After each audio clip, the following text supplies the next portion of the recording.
call unconditional offers the same thing?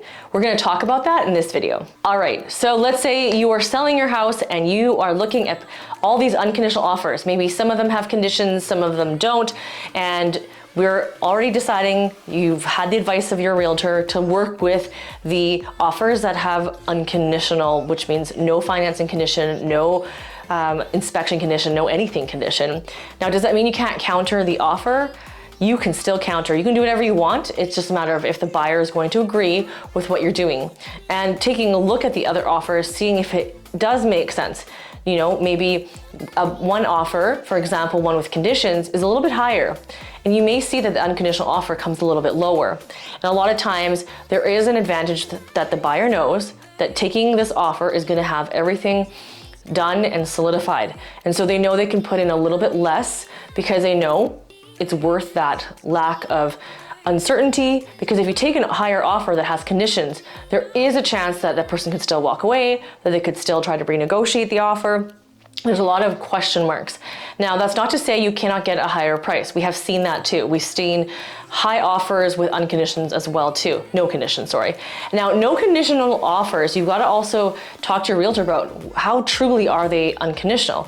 As a seller, the best thing to have is a true cash offer, because cash offers when closing aren't going to have the same risks involved.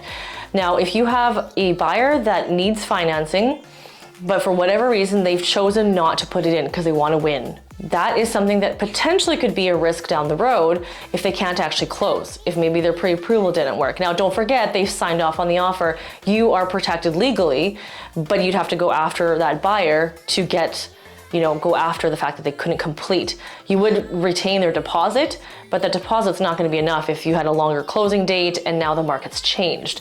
So you want to take a look and make sure these unconditional offers truly are unconditional, because the only way that things could be a little bit not so great at the end is because of that financing issue. Now, that being said, why would someone do that? And I'm talking to you as buyers.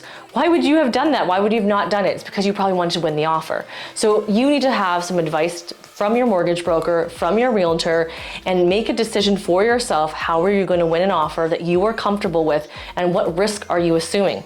If you are qualified for way more than the amount you're putting in, you're probably safe. But again, caveat is talk to your mortgage broker. Make sure that what you're doing actually is a safe thing for you to do in order to win it.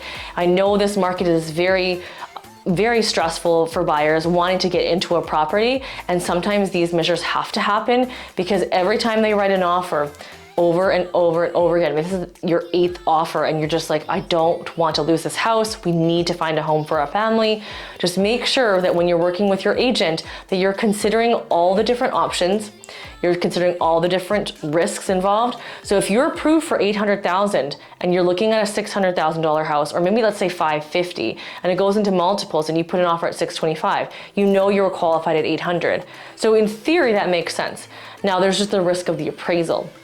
So that's why you need to talk to your mortgage broker and your realtor to find out how things are working in the appraisal market to see if the property will appraise.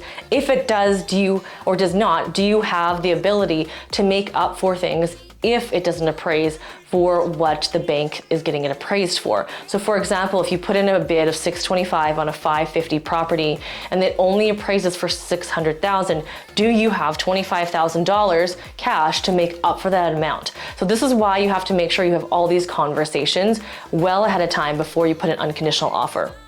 So what does it mean to be in a seller's market? Make sure to check out this video, and up here, check out one of these beautiful homes that you could buy.